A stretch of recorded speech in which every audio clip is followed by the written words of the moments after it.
Le podcast d'aujourd'hui est présenté par Eros et compagnie. Et aujourd'hui, aujourd'hui, j'avais envie de vous parler d'un jouet que ça fait longtemps qu'on a chez Eros, mais qui... Je suis capable. Lisa, on le présente très bien, là. Ah, c'est mon jouet perso, bro. Oh mon Dieu, OK. Un cochon. OK. Fait que c'est le percutant. Si vous avez jamais essayé un jouet pour aller stimuler, découvrir, travailler votre point G, le percutant, il est incroyable parce qu'il est flexible. Check, flex-le. Flex-le. Il est doux. Il est mou. Fait qu'à l'intérieur de ton vagin, là, c'est ton premier jouet point G. Il est incroyable.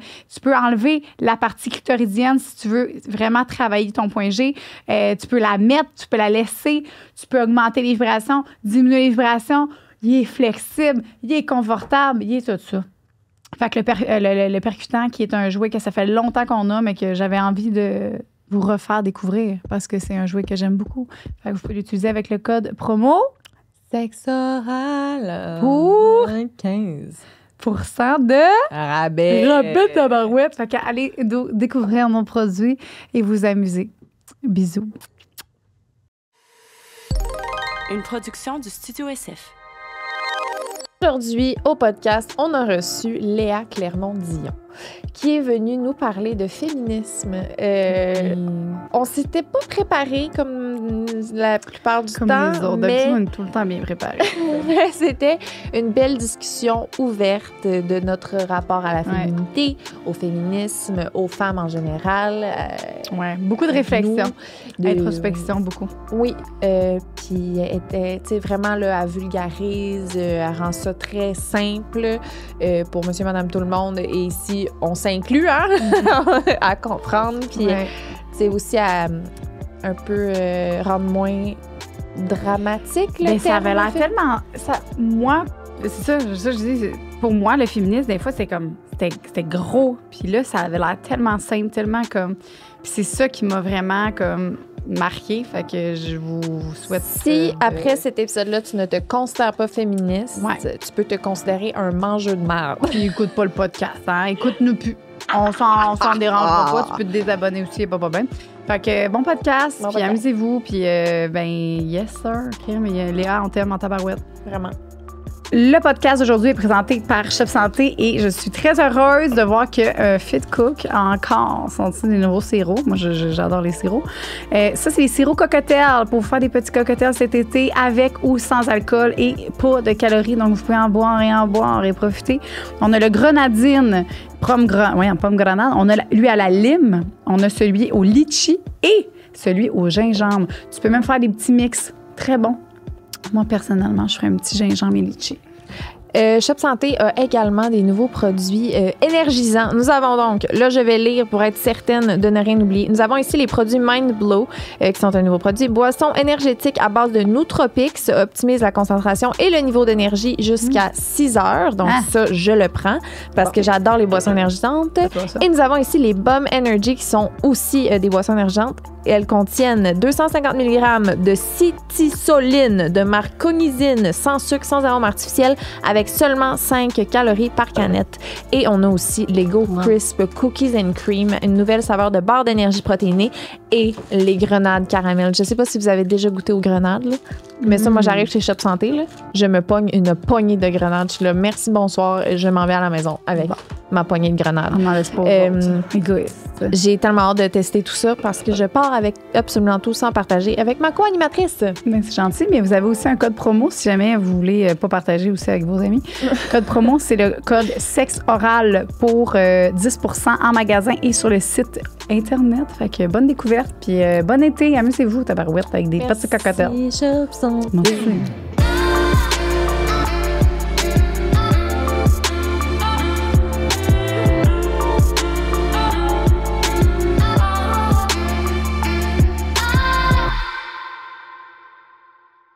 Allô, Léa?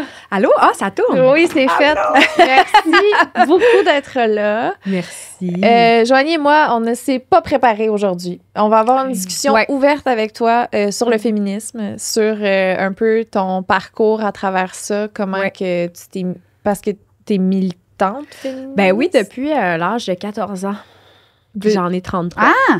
Ouais. 14. Comment que tu... Comment t'es arrivée c'est à arrivé devenir, tôt. Ben, en fait, c'est très spécial. J'ai comme une révélation à 13 ans de l'histoire qui me précédait, là, comme de ma grand-mère, arrière-grand-mère, tout ce qui avait été vécu avant moi parce que j'étais au secondaire, puis, tu sais, je lisais un peu des livres d'histoire sur ce qui se passait avant, puis, tu sais, le fait que les femmes soient obligées d'enfanter, obligées d'avoir des enfants, mais plusieurs, des dizaines, tu sais, au Québec, j'ai comme une révélation de dire, hey, c'était pas égal, mais vraiment pas à l'époque. Puis plus je me suis intéressée à la question, puis j'ai fait, hey, c'est la base. Finalement, le féminisme, c'est de vouloir l'égalité. Puis clairement, ça n'a pas toujours été le cas. Tu sais, les femmes n'avaient pas le droit de vote, n'avaient pas le droit d'avoir un compte en banque et tout. Puis j'ai vraiment eu un sentiment de culpabilité face, mettons, à mes arrière-grand-mères, mes grandes-tantes, etc., ce qu'ils avaient vécu. Puis j'ai fait un petit travail au secondaire là-dessus, puis je me suis posé des questions, puis j'écoutais la radio à ce moment-là, puis ça fait longtemps, là, ça fait presque 20 ans. Puis il y avait Françoise David, qui est l'ancienne chef de Québec solidaire, co-porte-parole, puis elle avait fondé elle avait été présidente de la Fédération des femmes du Québec. Et je l'avais entendue à la radio. Et c'est une féministe, tu sais, de longue date. Et là, je lui ai écrit, puis j'ai dit, est-ce qu'on pourrait se rencontrer? J'aimerais ça vous parler. T'as quel âge à ce moment-là? Genre 13 ans et demi. Hein?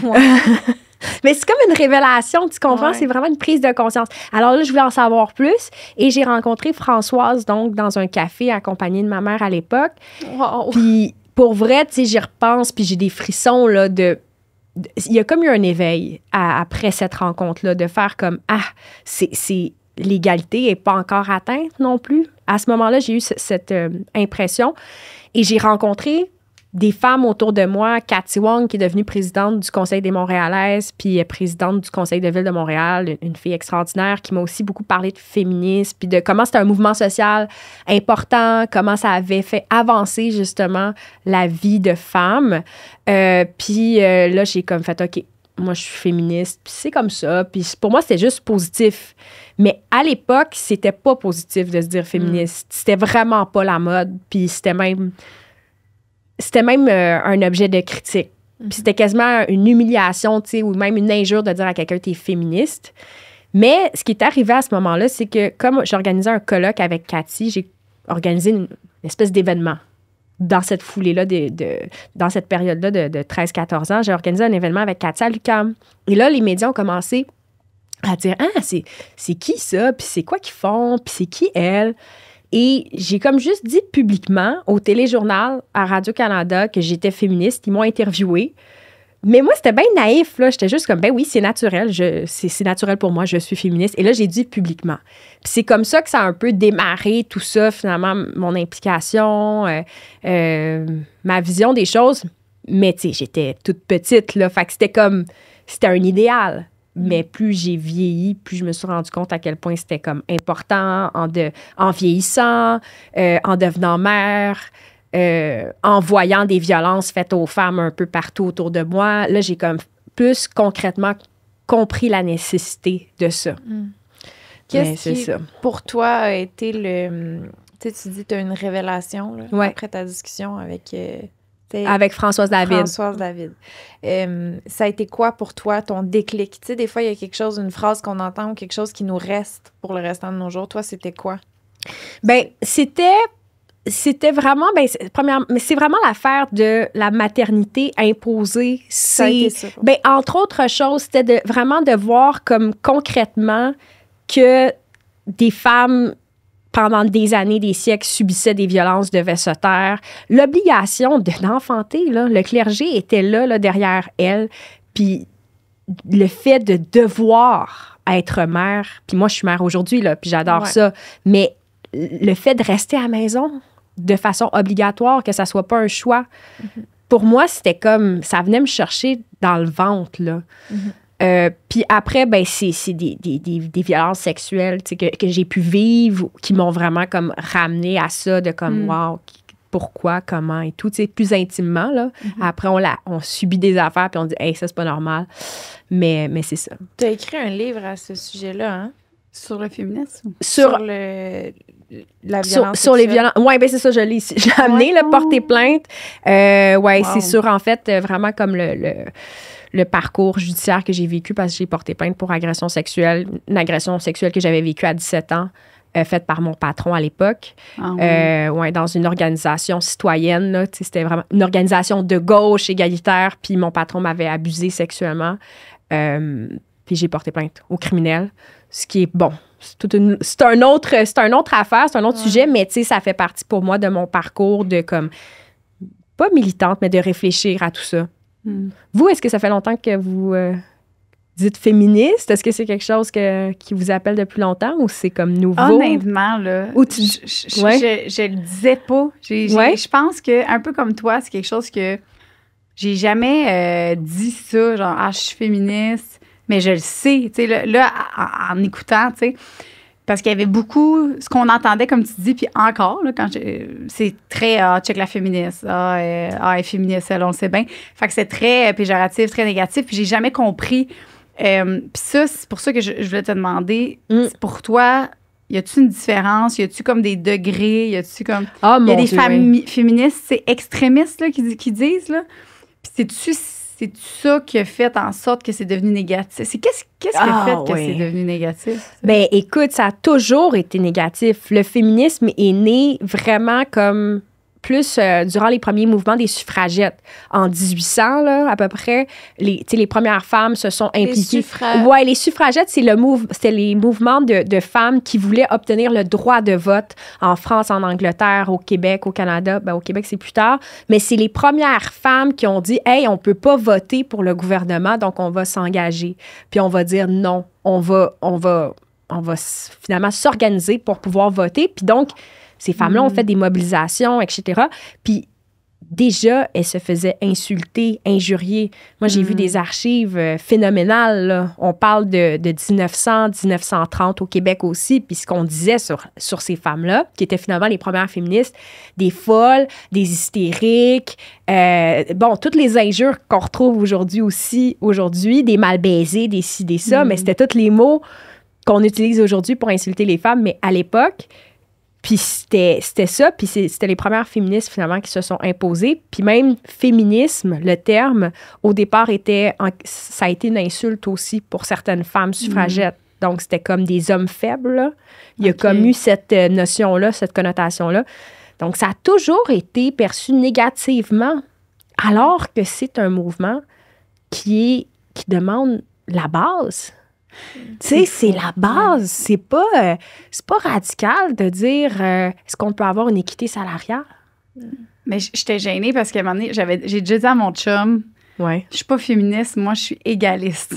Je le dis. Ben, c'est correct. Louis était comme, mais c'est ça. Je dis non, parce que les féministes, des fois, sont comme trop... Ça, c'est avant le podcast. C'est avant le podcast, j'étais sûre que... Puis pour vrai, c'est ça, c'est super gênant parce que je suis égaliste. Oui, mais c'est ça! Tu sais, c'est comme... Mais il y avait vraiment, même moi, puis j'ai 30 ans, là. Ouais. Puis le mot féministe, moi, il me faisait peur, là. Ah, c'est intéressant. C'est intéressant. Je sais pas comment tu le vois, que tu l'as vu. Je pense que je me suis toujours considérée féministe, en tout cas du plus loin que je me souvienne. Par exemple, moi, j'ai eu un rapport difficile avec la femme. OK. C'est un peu contradictoire du sens que j'ai été celle qui disait qu'elle était one of the boys. Là. J'ai été celle-là. Mon désir de plaire aux hommes a été vraiment fort dans ma vie.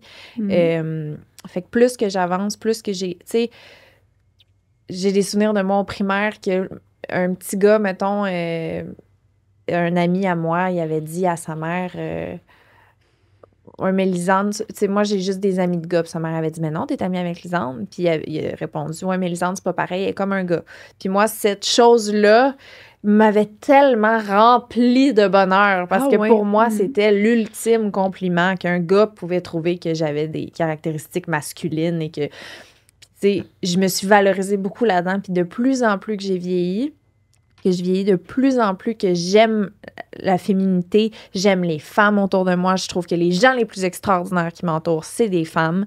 J'adore les hommes dans ma vie, mais je donne tellement une plus grande importance aux femmes, puis à ma féminité, puis je l'aime. Tu sais, mon chum, il m'a dit récemment, j'ai jamais vu une fille aussi fille que toi. Il m'a dit ça genre 7 semaines. Puis j'étais comme, merci beaucoup, le plus beau compliment. Tu dénigres plus ça en toi. Pas du tout. Puis mais fait que c'est pour ça que c'est un peu contradictoire du sens que j'ai toujours été pour le féminisme, de ma connaissance de ce que ça veut dire puis de ce que c'est, qui est l'égalité, puis que ça aide aussi les hommes, du sens que les hommes aussi, c'est pour eux qu'on fait ça. Oui, exactement. C'est pour tout le monde, pour qu'on soit libre. Mais tu sais, je pense qu'il y a quand même une explication à ces insultes-là parce que, comme tout mouvement social, c'est sûr que des fois, il y a plus de radicalisme, comme par exemple les mouvements écologistes et tout. Là. Tu sais, dans les années 70, tu avais des féministes radicales qui devaient brasser la cage parce que ça bougeait pas. Fait qu'à un moment donné, il y avait de la colère qui venait en ligne de compte, puis ils utilisaient parfois des techniques de mobilisation qui étaient plus polarisantes, mais c'était aussi l'époque qui était différente. Tu sais, aujourd'hui, peut-être ça passerait moins. Mais surtout que je trouve que c'est de plus en plus difficile, là, en ce moment, aujourd'hui, en 2024, de se dire féministe. Tu sais, il y a une belle vague de féminisme, je trouve, dans les années 2012, 2013, 2014. Mais après MeToo, j'ai comme l'impression qu'il y a une confusion là, sur les impacts de ça, tu sais. Mais bon, ça a toujours existé. Moi, ce qui me fascine, c'est que c'est toujours les mêmes arguments.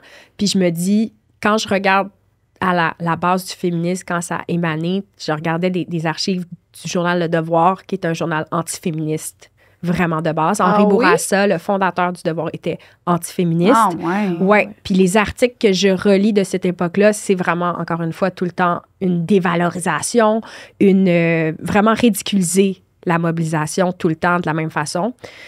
Puis, où c'est que je m'en allais avec ça? Je parlais d'aujourd'hui. Oui, c'est ça. Donc, plus ça change, plus c'est pareil, finalement. Puis, tu sais, je trouve ça fou, là, finalement, de constater que aujourd'hui, moi, je vois ce ressac-là, puis c'est ce dénigrement à travers aussi des chroniqueurs qui ont l'air de pas du tout aimer le féminisme. Alors que, comme encore tu le dis... à ce jour? Ah oui, dans des médias traditionnels. Je n'aimerais personne, mais, tu sais, je le vois, puis, tu sais, je trouve ça plate parce que hey, on a fait du chemin, on avance, puis c'est le fruit de cette lutte-là. Là. Et ça continue à avancer. Ça va tout en face. Qu'est-ce que tu dis à un homme là, qui t'approche puis qui dit « Ouais, mais là, c'est le retour du balancier. Là, toutes les femmes se font engager, puis moi, je me fais dénigrer parce que je suis un homme blanc hétérosexuel. » Tu leur dis quoi, ces gens? Ben, je leur dis « Hey, on va s'asseoir, puis on va comme prendre une bière parce que ça va être long, notre discussion. » Mais, tu sais, je comprends le sentiment d'étourdissement que, mon Dieu, ça va très vite, puis ça bouge, là. Je veux dire, depuis MeToo, depuis 2017, il y a tellement de choses qui ont évolué que c'est vrai que c'est étourdissant, puis qu'en apparence, l'égalité, elle est là, comme dans les métiers, justement, de représentation politique, en termes... dans les sphères de pouvoir, on voit de plus en plus de femmes. Mais pour moi, c'est vraiment comme une façade. Parce que quand tu analyses un petit peu plus ce qu'il y en est, c'est pas encore égal, là. Je veux dire, juste les éducatrices en garderie. 95% des éducatrices en garderie sont des femmes. Et je veux dire, elles sont rémunérées de façon, disons, pas... c'est peu, là, la rémunération des éducatrices. Tout le travail du care, les enseignants, enseignantes, les infirmières, c'est pas mal des filles, tu sais. Puis, je dirais que la rémunération est encore vraiment moins importante que des métiers traditionnellement masculins.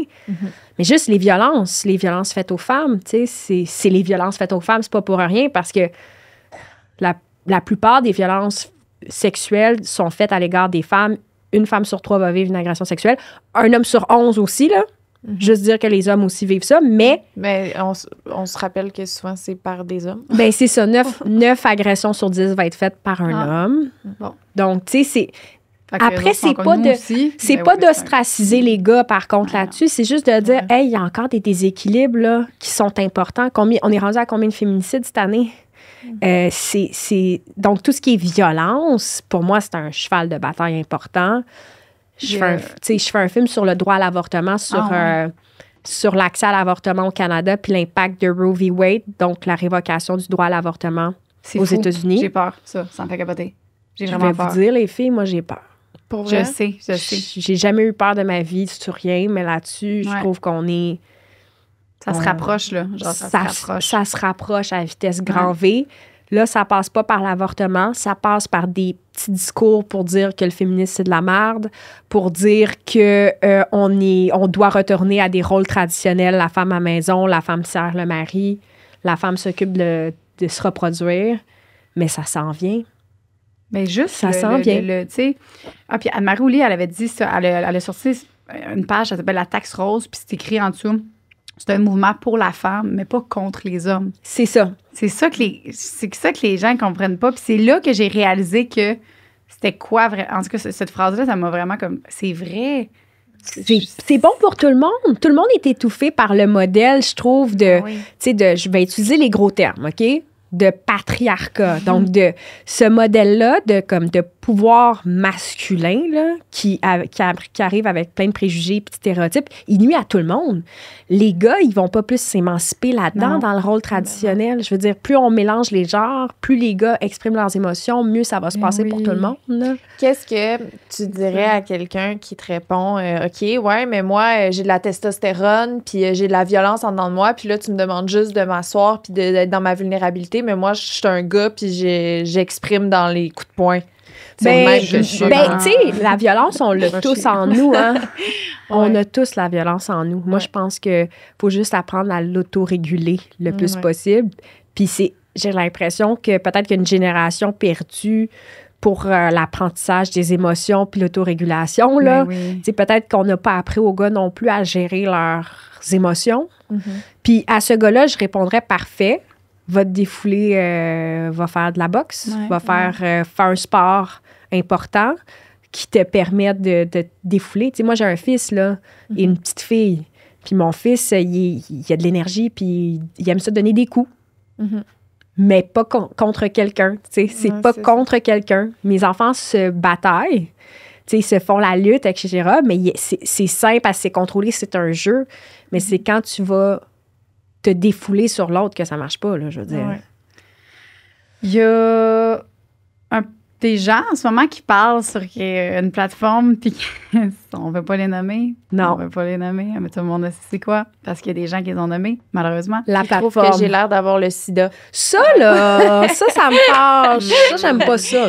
On les salue. Non, mais c'est juste pour qu'eux savent. Oui, pour qu'ils savent, mais, tu sais, eux, ils parlent beaucoup de biologie, de comme, tu sais, l'homme est fait d'une certaine façon, la femme est comme, tu sais, eux, c'est ça, là, c'est vraiment ça.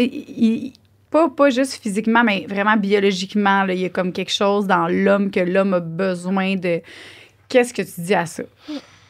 Ben moi, ce que j'ai pu entendre comme propos qui m'ont laissé plus perplexe, c'est quand ils parlent, par exemple, ces gars-là, du fait que les femmes qui sont émancipées sexuellement, finalement, ont tort de l'être. Il y a comme une espèce de blâme puis de slut-shaming de la fille qui s'émancipe sexuellement, qui est libre de son corps, etc. Puis ça, je trouve ça dommage parce qu'on dirait que c'est comme s'ils voulaient avoir le contrôle du corps des femmes. Puis c'est ça aussi, pour moi, c'est une forme de violence.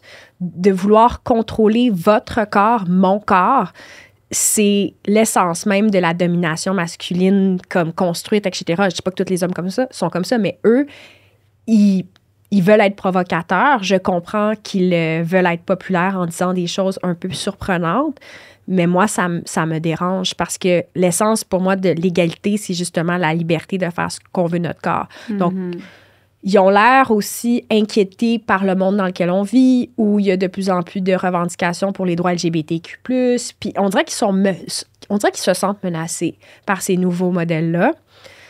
Alors que finalement, tu sais, qu'est-ce que ça leur fait personnellement dans leur vie? Là, ça leur enlève pas leur place d'être... Non.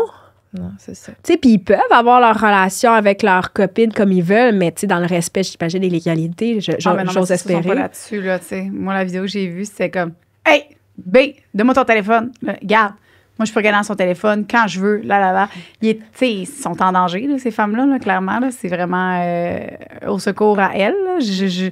Si elles m'entendent parler, pour vrai, comme...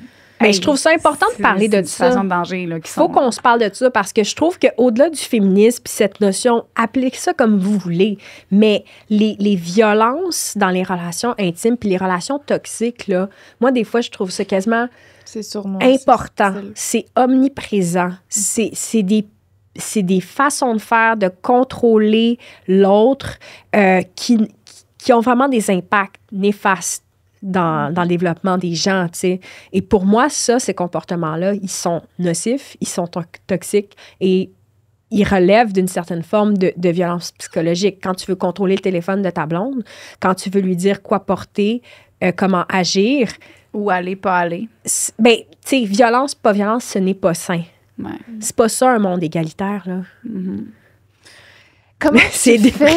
Moi, c'est parce que je fais juste à un moment donné, là, j'ai regardé ça. C'est pas clair ce que je vous dis. Non, c'est moi, très clair. clair. C'est juste que, tu sais, on en parle depuis, je sais pas moi, 20 minutes, puis j'ai déjà envie d'aller dans la colère. Comment tu fais pour garder ton calme, d'être de ne pas rentrer dans la colère? Intéressant, la colère. Tu sais, mettons, ces garçons-là, tu sais, j'ai juste, tu sais, vraiment le goût de, tu sais, mais en même temps, c'est ça qu'ils veulent. Fait que je me dis tout le temps ça. Puis je réponds pas. Puis c'est ça, la meilleure affaire, c'est de ne pas leur donner. Tu sais, c'est quoi le conseil que tu aurais à ça? Je suis pas en colère envers eux. Un jour, ils vont peut-être réaliser, peut-être que ce qu'ils disent, c'est pas toujours fondé empiriquement ou quoi que ce soit. Tu sais, c'est sûr que c'est un peu choquant quand ils parlent du féminisme comme si c'était vraiment une nuisance publique. Puis, tu sais, moi, j'ai beaucoup étudié les discours antiféministes et même au Québec. Puis il y en a qui pensent qu'on vit dans une gynécocratie, donc un monde qui est dominé par les femmes, puis que les femmes abuseraient de leur pouvoir, tu sais. C'est même une pensée pratiquement complotiste, là, dans certains cas. Et ça, c'est épeurant. On le voit dans les commentaires des fois. Souvent, nous, des gens qui ont l'impression que le retour du balancier, du fait que les hommes nous ont oppressés pendant des années, ça fait qu'en ce moment, au moment où on se parle, on est dans une société où les femmes ont le pouvoir. Puis c'est là que je sors mes chiffres. Si c'était un homme, on se le fait sans dire, si c'était des hommes qui diraient ça, on s'en passerait pas. Un homme qui fait... Mais pas vrai. Oui, en venant dire comme... Absolument. Non. C'est ça qu'ils comprennent pas. Ça dépend comment c'est dit, comment c'est fait, mais... Oui. Hey, nous, on s'est bien dans le vivre et laisser vivre. Mais tu sais, on est dans une société quand même épanouie. Je veux dire, on est au Québec, on est dans une société vraiment quand même libre. Mais de là, de dire que les femmes dominent partout, c'est... les chiffres. Non, mais pas tant des chiffres que tout simplement d'observer même... les choix de notre gouvernement, je veux dire, c'est puis au fédéral également, je veux dire, de voir et de constater qui sont les gens qui ont vraiment du pouvoir. On regarde, par exemple, la liste de l'actualité, les 100 personnes les plus influentes au Québec, et la majorité des gens qui ont de l'impact, qui ont du pouvoir et d'influence, ce sont des hommes blancs, âgés de plus de 50 ans. T'es dans la liste? Oui! Hey, mais je me sentais quasiment gênée. Je me dis, mon Dieu, je suis l'une des... Tu sais, il n'y avait pas beaucoup de jeunes femmes là, puis ça m'a choquée de voir qu'il n'y avait aucune personne, je veux dire, afrodescendante ou quoi que ce soit. Je veux dire, ce n'était que blanc de chez blanc. J'étais comme... T'étais gênée un peu? Ben, j'ai pas gênée, mais gênée, mais comme dérangée de voir à quel point, finalement...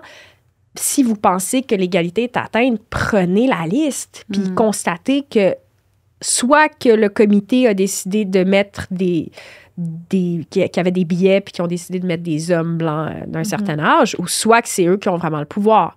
Mais les animateurs, qui ont le plus d'influence, les gens d'affaires, les hommes politiques, il y avait peu de femmes à la tête de ce palmarès-là. Puis ça, c'est vraiment un indicateur, je trouve, assez clair là, de ça.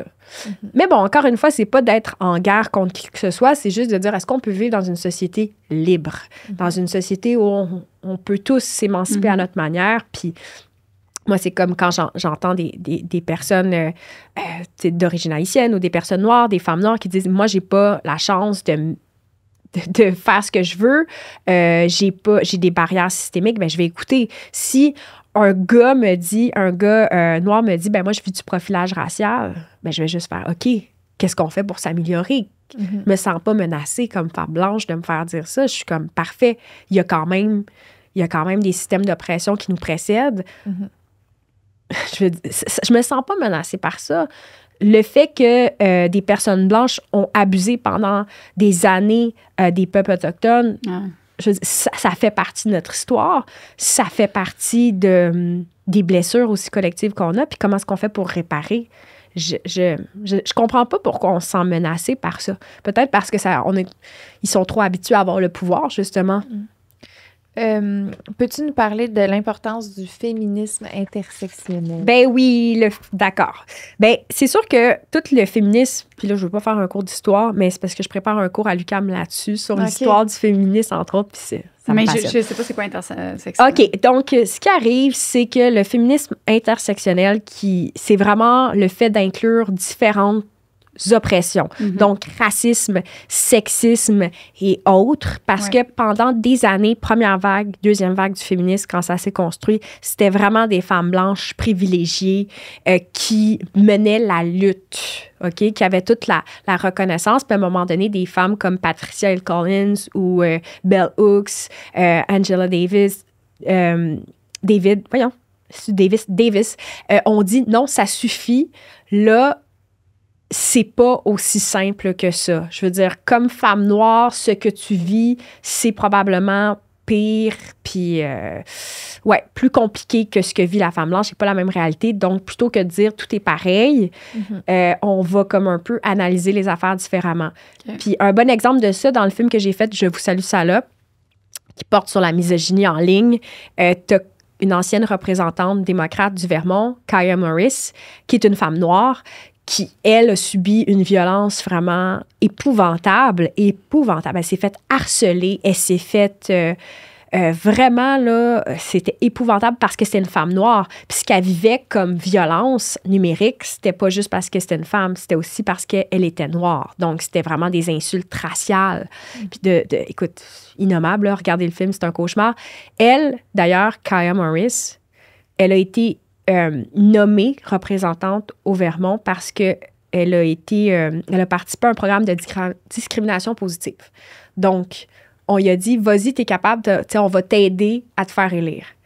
Puis après qu'elle s'est fait élire, c'est là que toute l'intimidation a commencé, puis que, écoute, ses agresseurs, c'était des néo-nazis, des suprémacistes blancs. Ils ont même infiltré sa maison. Elle a dû déménager. Elle a démissionné de ses fonctions alors qu'elle avait été élue. Puis, parce qu'elle se sentait en danger. Elle se sentait en danger. Puis finalement, écoute, elle est partie, puis on continue à la harceler. Tout ça pour dire que... Ça, c'est dans ton documentaire? Oui, Je vous salue salope. Je vous salue salope. Il est disponible où? Il est disponible en vidéo sur demande sur le site. Tapez Je vous salue salope, puis il est disponible. C'est un film qui fait peur, mais la réalité, elle est...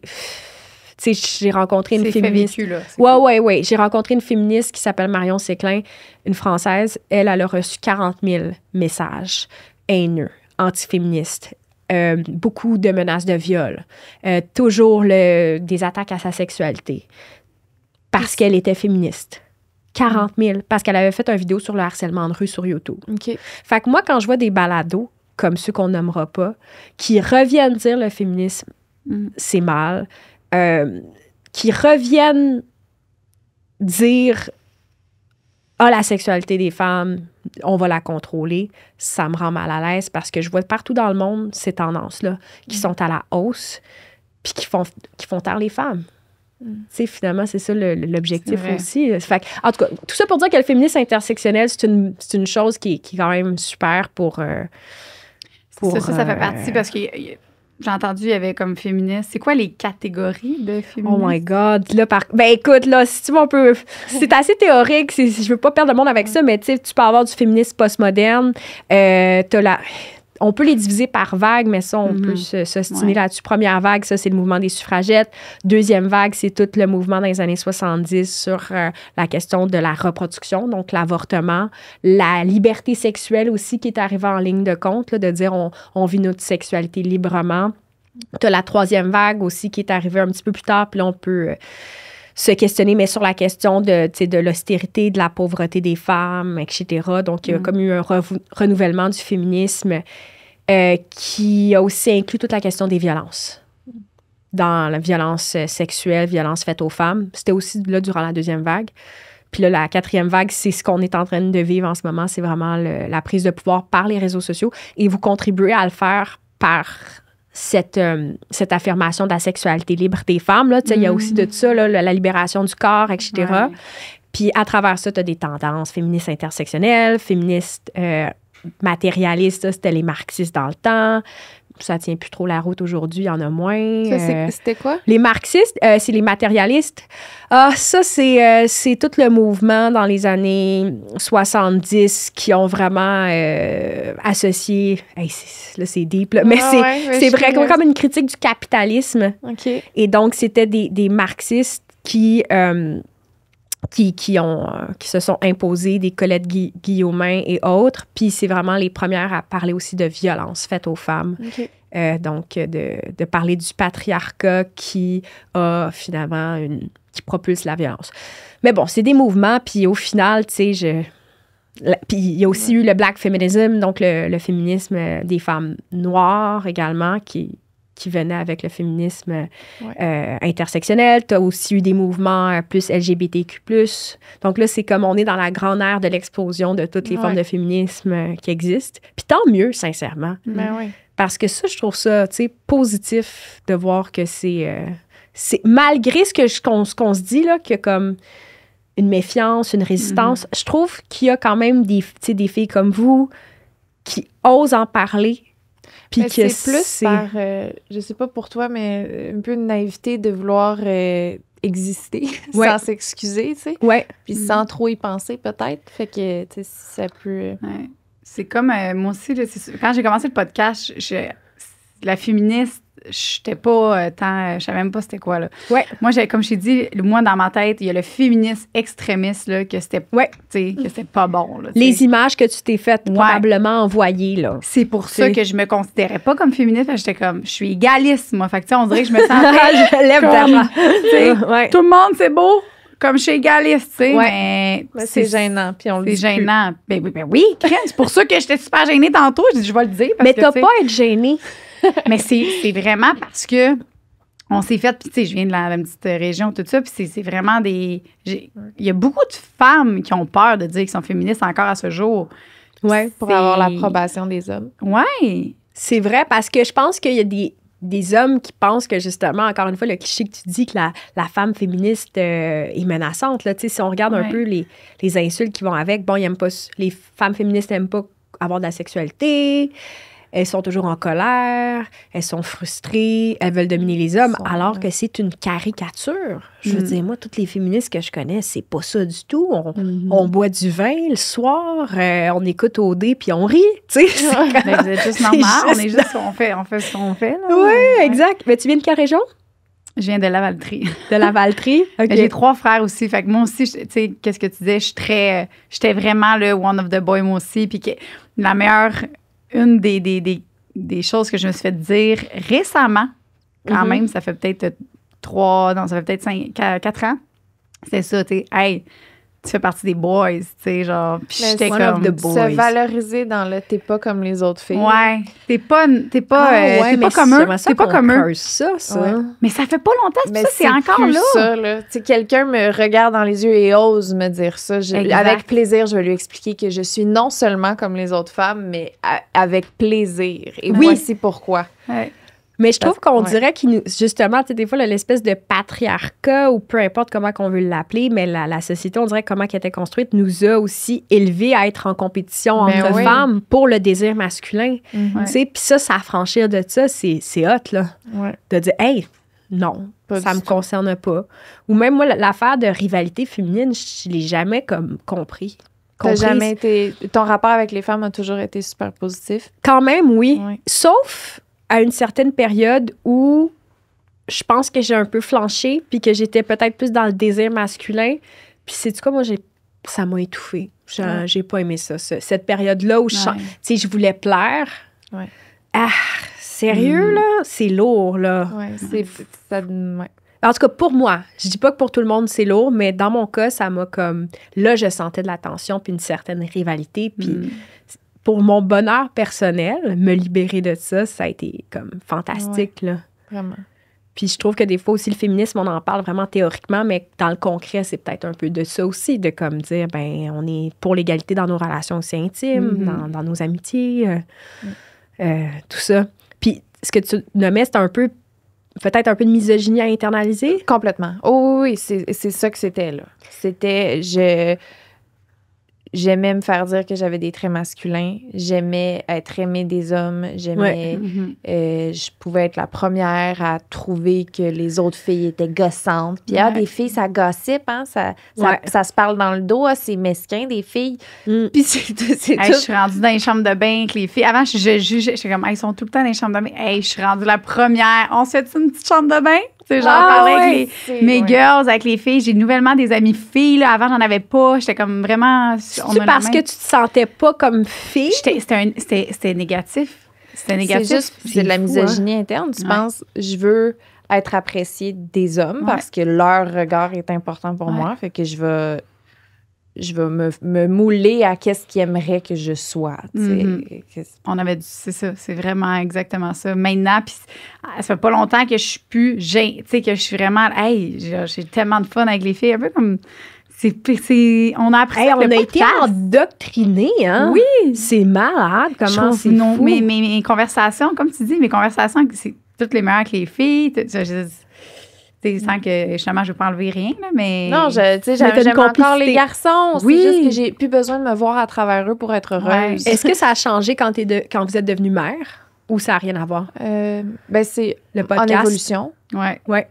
Dans le sens que j'ai encore des petits réflexes, des fois que je me catch à faire comme, OK, là, je fais ça parce que je veux plaire. Tu sais, comme mais je dirais que tranquillement, je pense que ça vient avec ma sobriété. Ah oui, je comprends ce que tu veux dire. C'est sobre, j'ai moins envie de me faire fourrer par des inconnus. Ouais. Dans la chasse, là. La chasse de la séduction, là. Ouais. Mais la game, l'espèce de prédation entre personnes, tu sais, dans des bars et tout. C'est vrai qu'il y a comme, on redevient un petit peu, je sais pas. Des animaux. Ouais, c'est ça. Quand tu dis ça, ça me fait penser à ça, qu'il y a comme une rivalité des fois qui s'impose dans ce genre de contexte-là. Ouais. Mais je trouve qu'aujourd'hui même, il y a une amélioration, là, tu sais, je le vois, là, de plus en plus de femmes. J'étais allée dans un bar récemment, puis les filles, je trouve, je nous sens plus. C'est vraiment beau ton tas. Tu sais, je trouve, là, j'en entends un peu plus. Peut-être moi qui est comme peut-être tellement genre, hey, c'est beau. Puis là, ouais, toi aussi. Avant, si, mettons, je disais un compliment, j'allais me faire regarder comme, merci. T'sais. C'était pas autant. Je trouve qu'il y a une amélioration dans certains cas. Dans certains. Quand je sors, en tout cas, moi, je trouve que les femmes, on se. Let's go. T'sais. Mais les femmes de notre génération, hein, beaucoup. Parce que je trouve que vrai. des fois. Ben moi, j'ai vécu des trahisons très importantes de la part de femmes, tu sais. Puis d'hommes aussi, mais ça surprend encore plus quand ça vient de femmes que tu estimes puis que tu te dis, hey, toi, tu te dis féministe. Dans quel sens? Je peux en parler, puis c'est d'en porter plainte, là. Tu sais, moi, je me suis fait rencontrer par l'ancienne ministre de la Condition féminine, la première femme ministre de la Condition féminine dans l'histoire du Québec, qui m'a rencontrée pour que je ne dénonce pas mon agresseur, puis que j'écrive une lettre d'excuse pour qu'il obtienne un poste dans un journal prestigieux. Aïe, aïe. Puis elle t'a dit ça, elle t'a dit juste, faut pas que tu le fasses, ou elle t'a Non, de l'argent? elle m'a menacé. Puis c'était quoi cette menace-là? Qu'est-ce que t'as menacé? Elle disait que la personne allait me poursuivre en diffamation, puis que ce que j'avais fait était très mal de parler, puis qu'il était sur le bord du suicide. Ça, c'est du victim blaming, là, on s'entend. Ouais. Puis ça, tu sais, je m'attendais pas à ça, de cette personne-là. C'était une femme... C'est une femme féministe qui est la première... son travail, là. C'était la première femme ministre de la Condition féminine. Moi, c'était mon idole, là. Ah ouais. Donc, tu sais, ça a été un game changer aussi dans ma vie. J'en parle dans Porter plainte parce que c'est toute l'affaire du procès, puis tout ça. Puis ça a été dans le procès, ça a été démontré. Puis c'est pas de blâmer cette femme-là, mais c'est de dire, hey, elle était pas juste one of the boys. Elle était dans le mauvais side, là, tu sais.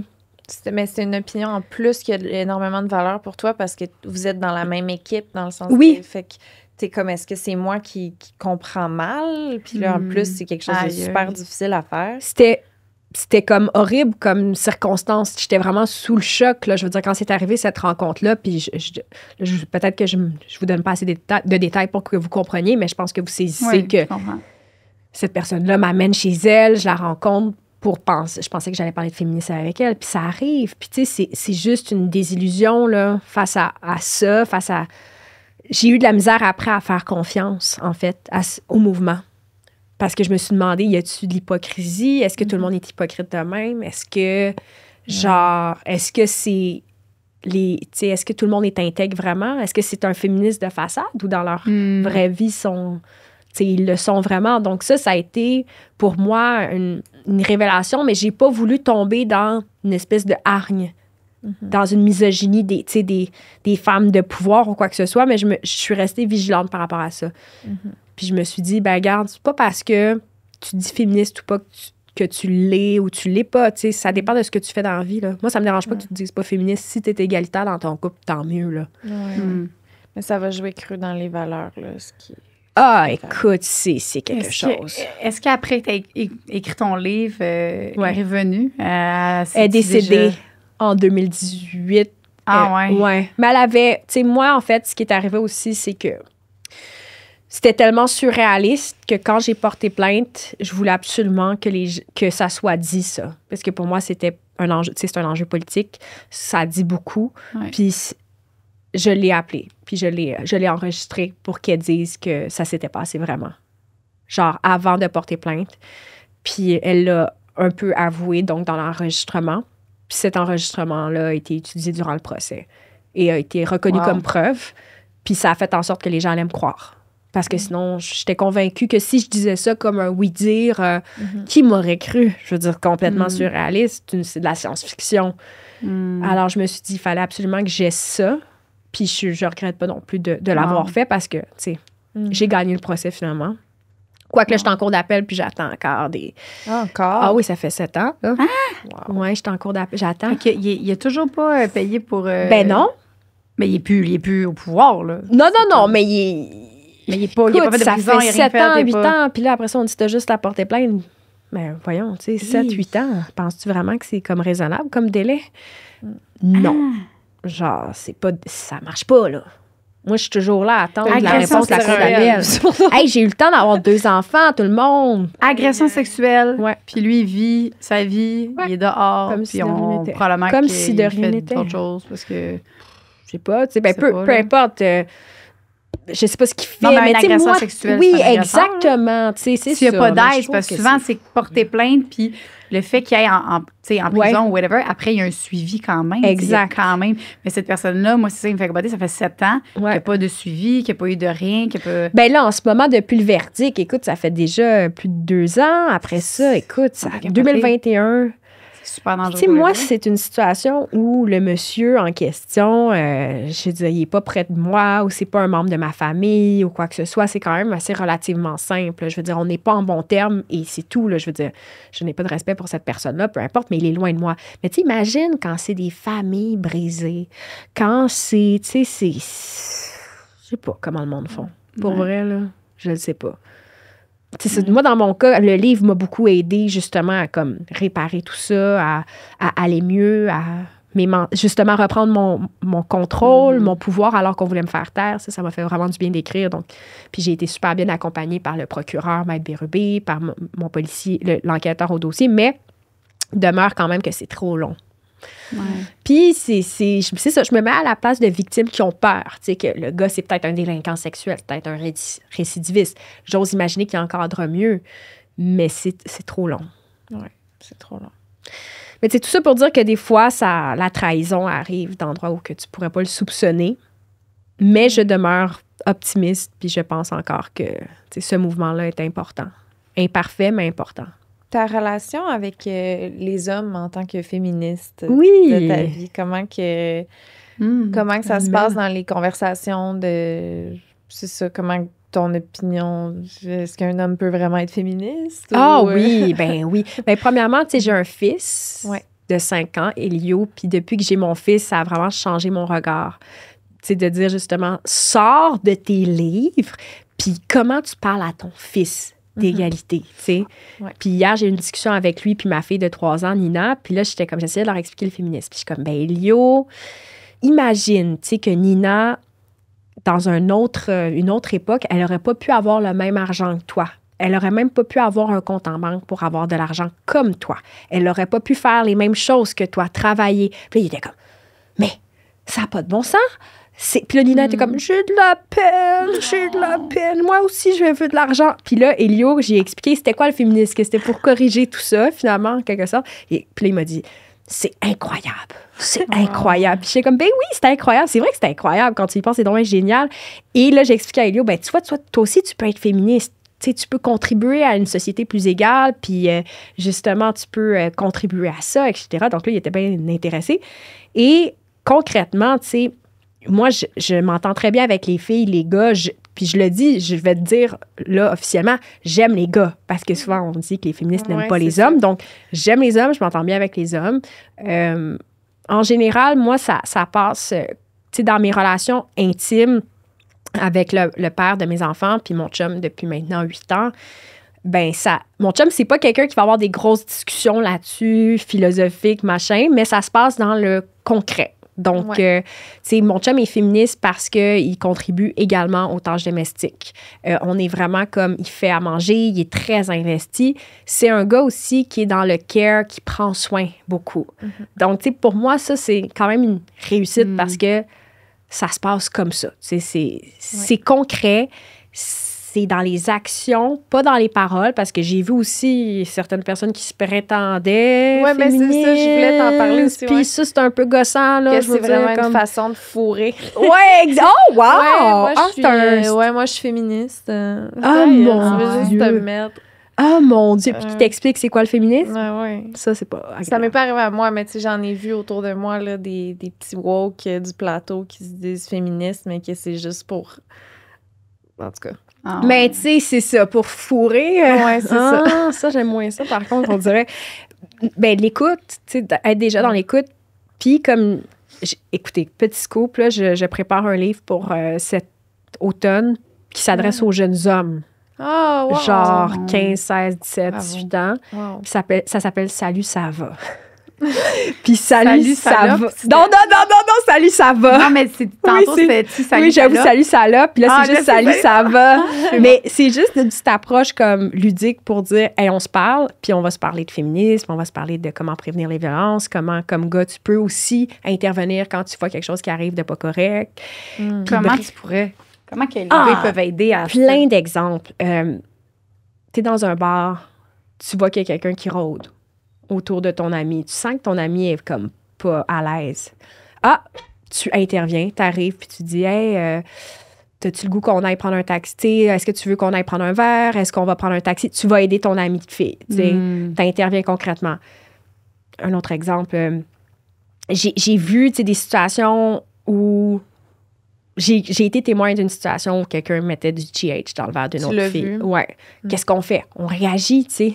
On peut pas laisser ça aller. Vaut mieux intervenir que laisser la personne, tu sais, vivre une agression sexuelle. Donc, intervenir là-dessus. Mais c'est pas tout le monde qui le font parce qu'ils disent « je me mêlerai pas de mes affaires », etc. T'as une amie qui est dans une relation où tu sens qu'il y a comme début de violence conjugale. Tu as des indices de ça.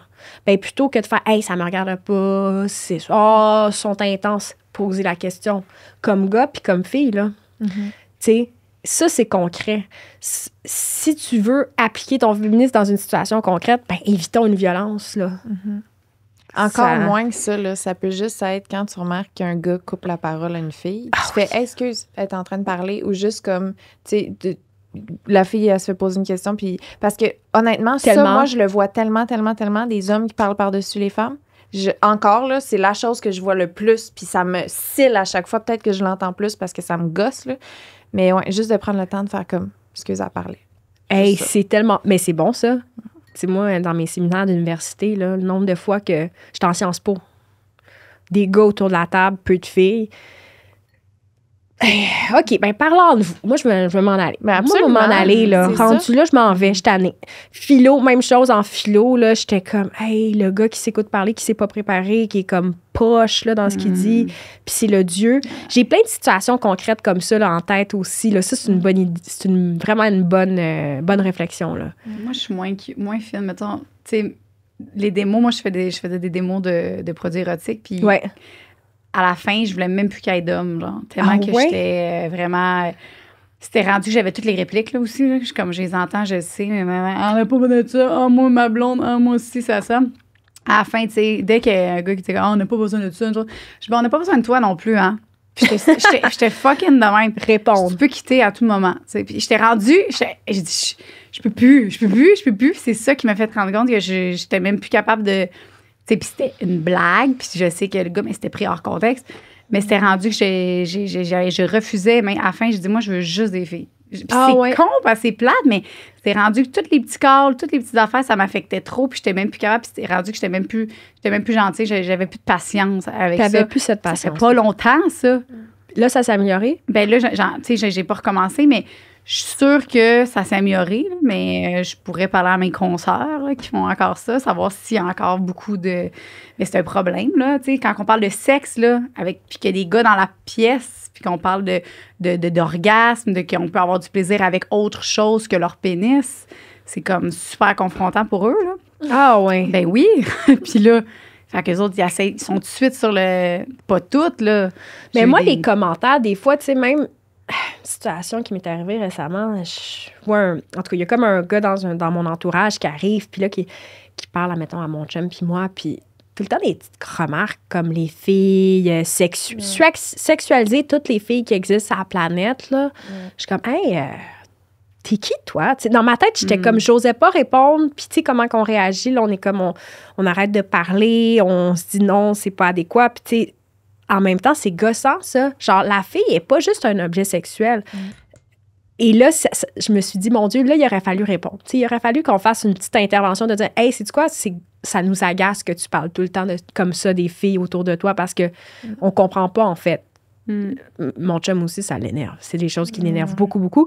Mais, tu sais, sur un plateau de tournage, t'entends un technicien qui dit des commentaires inappropriés sur, tu sais, la fille est bonne à baiser, puis tout. Je suis comme, non, c'est pas adéquat, ça. Mais ça, d'intervenir aussi pour dire, hey, ça nous rend inconfortable. Mais ça prend quand même une certaine énergie de le faire parce que t'es comme, c'est parce qu'après ça, il faut que tu... Et ça finit plus, là. Tu sais, moi, récemment, on a eu Je vais donner un exemple très, très concret. On a eu des gens qui sont venus travailler sur la maison, du monde de la construction. Rien contre le monde de la construction. Mon père travaille en construction depuis genre 35 ans, là.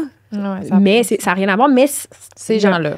Ben, dans ce contexte-là, il y a un des individus qui travaillait sur le chantier chez nous qui me disait, tu sais, des commentaires tout le temps sexuels, inappropriés, genre...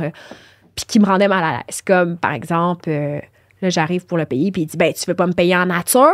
Ouais, mais tu sais, un homme d'un certain âge, tu sais, dans un petit... J'étais pas à l'aise. J'étais pas à l'aise de ça. Ça venait de comme trop. Puis là, ben, tu vois, si j'avais eu quelqu'un à côté de moi, j'aurais aimé ça que la personne dise, hey, sais-tu quoi, ça passe plus tes jokes, là. Ouais. Puis je sentais que l'autre gars était mal à l'aise aussi, mais on était comme... Mais l'autre gars, c'est à ce moment-là, pour lui, c'est une voix qui est importante pour son ami. Son ami qui truste ce gars-là, puis qui se dit comme, tu sais. Parce que si toi, tu dis non, il va avoir cette prude de crise, tu sais, va servir un peu fru. Mais si ton ami fait, hey, Joe, lâche-la, là, tu sais, comme, OK. C'est ça. Parce que t'as plus tendance à écouter... Oui. Un homme a plus tendance à écouter un ben, autre dans homme. ce contexte-là, oui, tu sais, mais j'avais, Parfois. tu sais, j'ai 32 ans quand c'est arrivé. Comment ça, je réagis pas? Je me suis un peu demandé pourquoi je réagissais pas à ce moment-là, pourquoi je disais pas comme je me sens pas confortable, peux-tu arrêter? Mais je l'ai pas fait. Je pense qu'on a encore souvent le réflexe de comme en se disant que de se taire et de continuer notre chemin, c'est moins d'énergie peut-être. Oui, c'est ça, qu'on se dit bon ben il y en a un autre, hein, que c'est de l'énergie, mais tu sais, c'est ça, j'ai Fige, à un moment donné, il y a aussi l'affaire de tu figes. Moi, c'est ça que ça me fait souvent. C'est genre, des fois, je fige, là. Tu sais, je suis comme... Il y a des situations précises, Ça vient d'arriver pour vrai. Puis après, c'est là après que tu fais comme calé, tu sais. Mais c'est vraiment genre, il y a des situations que je suis vraiment bonne pour répondre, puis je suis comme vraiment, il n'y a pas de problème. Mais il y en a d'autres, là, précises, là, que je suis comme, non, je suis comme... Je fige, comme tu as fait, là. Ben ça m'a soulagée d'apprendre que notre cerveau était constitué comme ça face à une menace et un stress que tu sais, 80% des victimes d'agression sexuelle vont figer quand elles se font agresser. Donc, c'est normal. Ton corps, ton esprit, il est plus là. Il est plus là. T'es pas comme en dissociation, mais t'es comme, je suis pas capable de réagir, tu sais. Et aux propos et des fois aux actes de violence, là. C'est ça qui se passe. C'est vrai. Fait qu'on n'est pas les seuls. Non. Bon, On a quelques questions du public. Ah oui? Qui ont envoyé des questions Ouais. pour toi. Fait que moi, je dis, on pourrait en faire 2-3 pour terminer ce podcast. Puis faire un petit 15 minutes sur Patreon. Est-ce que tu as le temps? Oui, puis est-ce que je peux juste plugger la campagne On s'écoute? Je t'en prie. Ben oui, je t'en Avant, prie. juste Ben un oui. petit 2 minutes. Oui, vas-y. Tu sais, dans notre volonté, je fais comme si on était plusieurs ici autour de la table, mais Ouais. avec ma gang à l'Université Concordia, on a lancé une campagne qui s'appelle On s'écoute, Oui. qui vise à prévenir les violences à caractère sexuel dans les universités puis les cégeps. Donc là, ça parle à tous les étudiants, étudiantes. On a des vidéos, on a un site web, onsécoute.com. Si les gens ont vécu des situations de violence ou quoi que ce soit, elles peuvent aller sur ce site-là. Il y a des ressources, il y a une carte interactive des ressources. Pas obligé de porter plainte à la police. Tu as des ressources dans les universités puis les cégeps. Puis on a du beau contenu, c'est vraiment chouette. Alors moi, je veux juste dire onsécoute.com si jamais Onsécoute.com. les gens veulent Ah bon. en savoir plus ou c'est ça. Donc Fait que c'est une campagne qu'en ce moment... ouais, c'est notre première année, puis ça va être sur 4 ans. C'est financé par le ministère de l'Enseignement supérieur. Puis on a vraiment fait 4 vidéos de sensibilisation avec finalement des victimes qui parlent un peu de leur expérience de violence qu'ils ont vécu dans le cégep université. Puis on a différentes thématiques. L'alcool, ça, c'est vraiment à écouter, là, parce qu'on vient aussi démystifier des mythes, alcool et violence. Comme, tu sais, des fois, on pense que vu qu'on boit de l'alcool, Ça nous donne le droit. ça nous donne le droit de faire des choses alors que c'est pas le cas. Donc, il y a ces 4 vidéos-là. Il y a le site web, puis on a une campagne aussi qui est menée par Club Sexu sur les réseaux sociaux. Donc, on a plein de contenus informatifs. Puis ça va être un peu partout dans les universités, les cégeps aussi à la rentrée. Donc, ça sera à suivre. On a une identité visuelle. Je peux peut-être... Ben oui. Ben là, les gens, ils regardent ça, ils écoutent. Ben, Ça ils font dépend. les deux. Ceux qui regardent vont le voir. En tout cas, ben là, j'ai comme plus Internet. En tout cas, on sait... Ah oui, mon téléphone est là. Je vais juste vous montrer en 5 secondes. On a tellement Ben oui. travaillé fort que... C'est l'initiative à qui? C'est notre initiative, mais on est à l'Université Concordia dans mon centre de recherche, le CSLP. C'est un centre de recherche qui travaille sur la prévention. Regarde, on a un petit site web. Oh, c'est Wow. beau! Ça, là, regarde. Puis là, tu vois, comme mettons, tu vois la Alcool et drogue. capsule. Tu vois la capsule, là, tu peux... en tout cas, c'est comme, on a fait aussi toute l'identité visuelle avec Sidley. Sidley. Dans ton autre main pour qu'il Ouais, voit regardez, là, tout le monde. bien. Wow. Tout le monde. C'est Tout sur le YouTube. monde. C'est partout. Puis allez sur le site, on s'écoute. Avec Puis là, vous avez tout... racisme, sexisme, éducation. pour c'est ça. prévenir. Puis là, il y a une formation que je donne sur, sur le consentement. Wow! Parce que j'étais Ah. allée à la Ligue de hockey junior majeur du Québec former les 400 joueurs au consentement sexuel. Incroyable. Ouais, c'était le fun. Hey, C'était quelle équipe, ça? Ligue de hockey junior majeur Ok. du Québec, toutes les équipes. OK, wow. Ah, parce qu'il est arrivé une situation récemment. puis Oui, suite puis à avec... ça, ouais, puis il y a eu aussi Hockey Canada, là, qui a eu pas mal de cas de... Oh my God. Ben, Je pense pour ça. On dirait que là, ils se disent, ben, gars, on va, genre, tu sais, mais c'est bon, là. Mais on peut s'en parler dans le Patreon, si vous voulez, Ouais. de Hockey Canada, puis Ouais. du fonds qui a été un fonds de millions de dollars qui était fait pour protéger les joueurs qui avaient commis des actes. Ouais, Impossible. ouais, ça me dit de quoi, ça? Ça, je veux dire, allô? Impossible. My Aïe. God. Fait qu'il y a du chemin à faire, là. Fait qu'il Ouais. faut se rendre dans Ça, les c'est milieux. récent? Ah oui? Oui, c'était sur dans les dernières années. Fait que les cotisations des Timbits aïe, aïe. hockey, là, que tu commences, là, l'argent que tu donnais, 8 Oh, millions ouais. de dollars. 8 millions qui a été- De nos Timbits. Ouais, de nos Timbits. 8 millions de nos Timbits. Non, mais tu sais, on va au GA. Voulez-vous donner Christ. à la Fondation Timbit, là? Tu sais, même Ah, à l'épicerie, scandale. on donne à ça. là. Hein? Pour protéger J'aime leurs beaucoup joueurs de- le hockey, j'aime tout mais ça. on On y en va. parle au Patreon. OK, tu vas aller sur Patreon? OK. Mais on Ok. va prendre les questions en rafale. Mais Je suis dans- moi, c'est parce que Ah, ben, vous faites pour ce le que vous voulez. consentement aussi, j'aimerais vraiment ça que tu reviennes. Genre, on dirait Ah, que le j'ai- consentement, oui. Moi, je te regarde depuis tantôt puis je fige là, parce que je trouve vraiment que t'es. Ben, arrête Ouais, donc, toi. Je sais pas pourquoi. On dirait que je te parle dans mon cerveau, genre. OK. Je parle pas. Ah, Je suis comme. Puis là, je te t'es en parle. méditation, Je te dis des affaires. t'es dans le système parasympathique. Ouais. Je suis Puis vraiment là, dedans je aussi. suis vraiment. comme. C'est quoi le système parasympathique? Parce que vous avez fumé un joint ou... Hey, je sais pas. Je sais pas. Non, il y a comme t'es vraiment. vraiment, T'inspires à la. OK. La T'es à l'hypnose. charismatique. Ben voyons donc, vous Ouais. niaisez, les Absorbant. filles. Franchement. Vraiment. Pour vrai. OK. Parce que les gens vont faire peut-être faire parce que depuis tantôt je suis comme de même, mais Moi aussi, je comme- me suis sentie même beaucoup. Ah ouais, mais c'est suis parce que je suis bête? Non, ben Non. non, pas du tout. pense que- T'as vraiment des... Comme t'es enveloppante. OK, parce Dans que je veux très pas bon être sens. bête, là. Pas du J'ai tout, peur au d'être bête, contraire. parce qu'à un moment donné, j'ai été Tu- bête avec Guy Nantel, à tout le monde en parle, puis j'étais devenue un meme de fille bitch à côté. Ah non. Ah Non, non, c'est une vraiment révélation. Je trouve pas. que c'est important, puis vraiment beaucoup. Puis je pensais pas que c'était autant, tu sais, puis tu mets des Ok. mots sur plein Moi, je d'affaires. m'imagine que- là, un d'autre qui est comme le féminisme, c'est pas important. Tu sais, c'est à toi que j'aurais envie de le présenter puis faire Ouais. parle à Léa. J'adore ça, moi, Ouais. parler à des gars qui veulent pas parler de féminisme, ça, c'est mon petit fun. Ouais. Mais ils ont besoin de se le faire dire par une jolie femme douce. Tu sais, Ah ouais, non. Parce que Mais les grosses femmes fâchées, ils y croient pas, eux autres. Mais c'est parce que j'ai déjà eu l'air bête pendant longtemps. Puis, tu Ouais. sais, à 14, 15 ans, 16 ans, 17 ans, j'avais l'air bête puis prétentieuse, fait que ça passait Là, j'ai pas. dit jolie, grosse, comme si c'était un antipode l'un de l'autre, là, mais c'est pas dans le sens que, tu sais, c'est comme je mettais de l'ampleur sur le fâché. Ouais, c'est ça. Ben, c'est ça que ce gars-là, il se dit, là. C'est C'est c'est le gars Oui. pas fin qui dit ça. C'est ça, mais c'est ça. Puis, OK, ouais, les 3 questions qu'on a. OK. OK, go. Je croyais que le féminisme voulait désexualiser le corps de la femme et après, on dit que les filles OnlyFans représentent le féminisme. Est-ce que c'est possible de m'éclairer, s'il vous plaît? Oh non, ben je pense pas. Le féminisme, c'est pas nécessairement de désexualiser. C'est plus de dire Non, ça. le contrôle. En fait, c'est vraiment de contrer la volonté de contrôle des gars sur le corps des femmes. Donc, si la femme veut s'émanciper sexuellement, tant mieux. C'est ça, la libération. Je veux dire, Beyoncé qui arrive sur une scène qui dit « Moi, je suis libre de ce que je veux faire de mon corps, me mettre en bikini si je veux, tant mieux. » Il y a des féministes de d'autres, disons, tendances qui slut-shame les autres femmes. Ben moi, pour moi, c'est pas du féminisme, mais se disent féministes. Moi, personnellement, je me suis fait slut-shamer parce que j'ai déjà mis une photo en costume de bain sur mon Instagram de la part d'un chroniqueur du Journal de Montréal qui disait que j'étais pas valide parce que j'étais en costume de bain. Puis je suis comme, hey, mon oncle, arrête, c'est pas ça, là. Mais là, je parle pas de la personne qui nous écrit, mais cette personne-là qui m'a slut-shamé, Ouais. je lui dis, ça suffit. Ceci dit, donc, c'est une bonne question parce que confusion des fois, mais moi, j'appartiens aussi à un féministe qui est comme libération du corps, donc je vais pas commencer à dire à la fille de l'UQAM, Hélène Boudreau, quoi que ce soit sur ce qu'elle veut faire, tu sais, de son corps ou quoi que ce soit, tu sais. Après, si il y a de l'exploitation dans le cadre d'un tournage d'un film pornographique, je vais être celle qui va faire « Oh non, je veux pas qu'il y ait d'exploitation d'une mineure, là, tu sais, c'est non. Quand il y a de l'abus, on revient à la notion de consentement. Est-ce que le consentement est là? Est-ce que la personne est libre de faire ce qu'elle veut faire? Ouais. Ben, OnlyFans, c'est souvent, c'est des femmes qui font ça sur leur compte.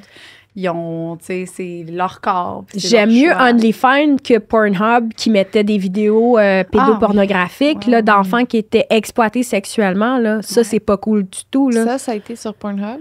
Sur Pornhub, pendant un certain temps, ils laissaient des vidéos, de pédophiles, là, d'exploitation sexuelle. Ben voyons donc. Parce qu'il y avait de la misère à gérer leur contenu. À un moment donné, c'est devenu trop gros. Holy shit. Moi, ça, c'est non. Mon éthique, c'est non. Zéro, là, genre. Mais non. Exploitation sexuelle mineure, Je c'est comprends bye. pas. À la poubelle, ça vient vraiment me chercher. Wow.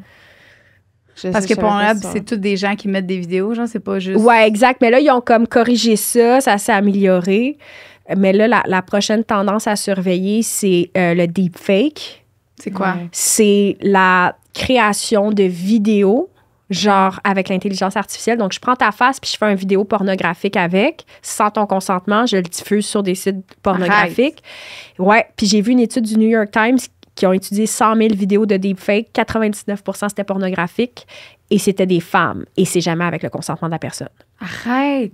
Ça, c'est dégueulasse et ça s'en vient. Bonjour tout le monde! Bonne journée! C'est troublant, Je mais m'excuse. tellement. il y a Puis, beaucoup de- Ça, moi, j'ai je veux juste, avant peur. que tu partes, là, Ouais, avant ouais, que ouais. tu s'en aille n'importe quoi. Puis il y a d'autres affaires. Moi, je veux vraiment que tu parles vite, là, mais pas vite, en fait. Je m'en fous. Ouais. L'avortement. Tu sais, tu te dis, puis moi aussi, on dirait que j'ai comme on dirait, je sais pas pourquoi, moi, j'écoute pas les nouvelles, hein. J'écoute OK. personne. Je connais personne. Tabarouette, j'écoute personne, je connais personne. Pas Marc Mais- Labrèche, en tout cas, de ça dans les coulisses. Marc Labrèche, c'est pas c'est qui. Tu sais, Regarde. Mais finalement, je sais c'est qui, là, que c'est beau. Ouais, t'as vu sa face. Mais j'ai comme une intuition, je sais pas pourquoi, mais que Ça s'en vient? L'avortement, là, que vraiment, là, comme, c'est quoi, toi, ton. Ben, je peux pas tout révéler ce qui va être présenté dans mon J'aimerais ça. film La peur au ventre. Ok, ok. Ça sort en octobre, mais je vais vous dire deux choses. Île du Prince-Édouard, il n'y a pas de centre pour se faire avorter. Île du Prince-Édouard au Canada. Fredericton, Nouveau-Brunswick, la dernière clinique d'avortement, en tout cas, l'une des dernières a été fermée. Puis là, on s'en va vers l'élection d'un parti conservateur. C'est sûr qu'au fédéral, Justin, moi, mes prédictions, c'est bye-bye Justin, puis bonjour Poilievre. Puis Poilievre, ben, son parti conservateur, 40% est anti-avortement. Arrête donc. L'accès, ça va être compliqué. Alors, regardons ça dans 4 ans. Encore une bonne nouvelle, tout le monde!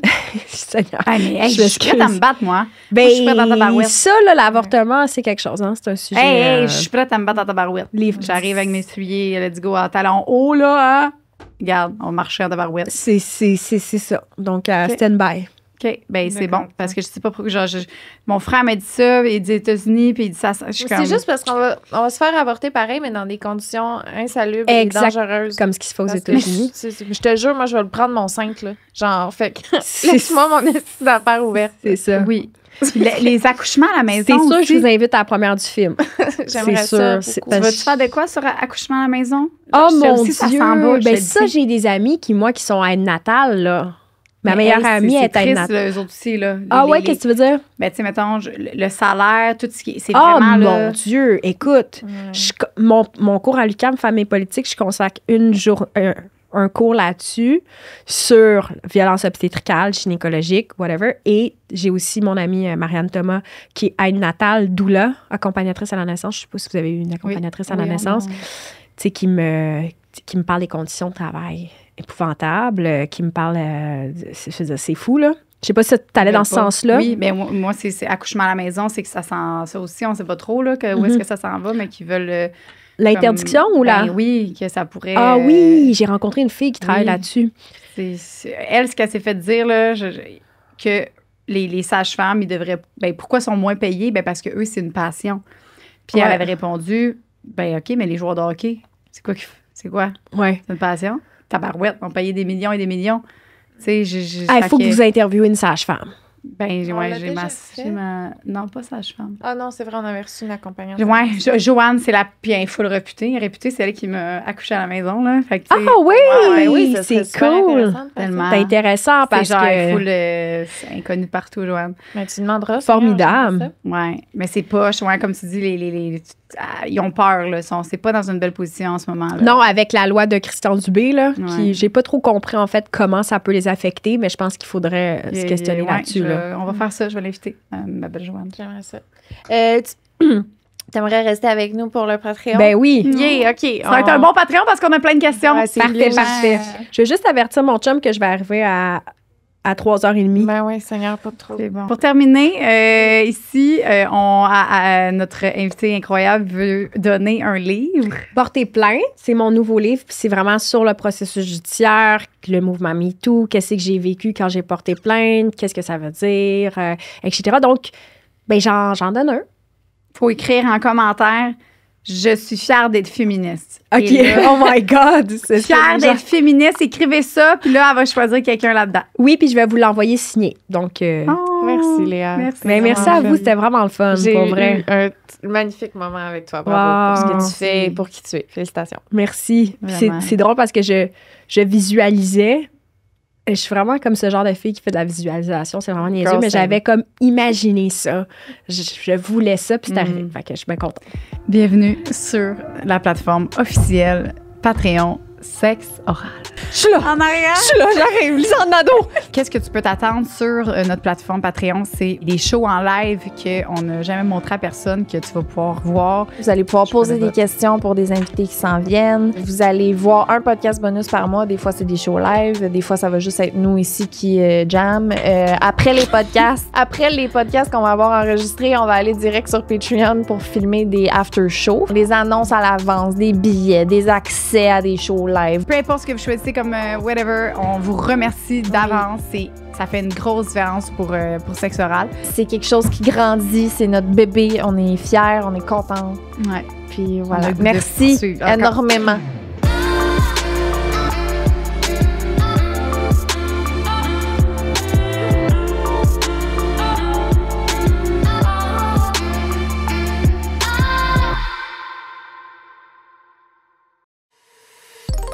Une production du Studio SF.